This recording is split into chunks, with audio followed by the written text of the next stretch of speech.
Itong si Peter matapos nga matuklasan ni George ang kanyang ginawa. Napasigaw naman ng malakas itong si George at nahuli nga siya nitong si Vivian. Subalit tuluyan namang nakatakas itong si Peter dahil sa sobrang lakas nga niya.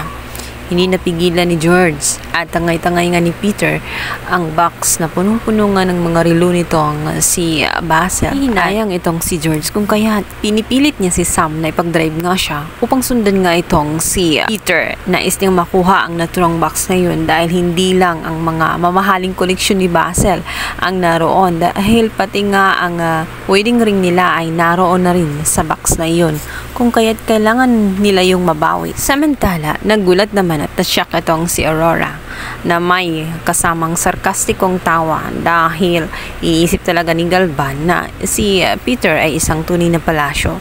Mas magugulantang pa sila lalo't sasabihin nga ni Vivian na si Peter ay bigla na lamang nagnakaw at lumayas na nga. At hindi lang yun ang matutuklasan nila sapagkat lalantad na nga ang DNA test at matutuklasan nila na si Peter pala ay hinding palasyo kung kaya't galit na galit itong si Galvan at sinabi nito na kapag nahuli nga itong si Peter ay siya mismo ang babaril dito dahil sa panglulokong ginawa niya. Kabilang banda, magwawala naman halos itong si Aurora matapos matuklasan na nawawala itong si Sam at sinama nga nitong si George.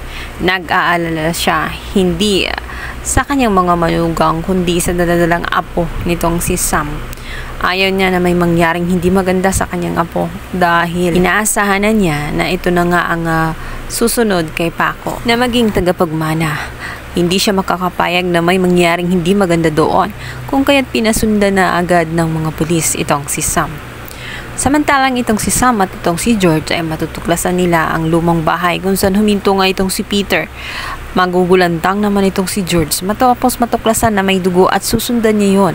Doon niya makita na si Peter nga ay naliligo na sa kanyang sariling dugo. Gulat na gulat itong si George. Hindi lang nakita kung sino ang gumawa.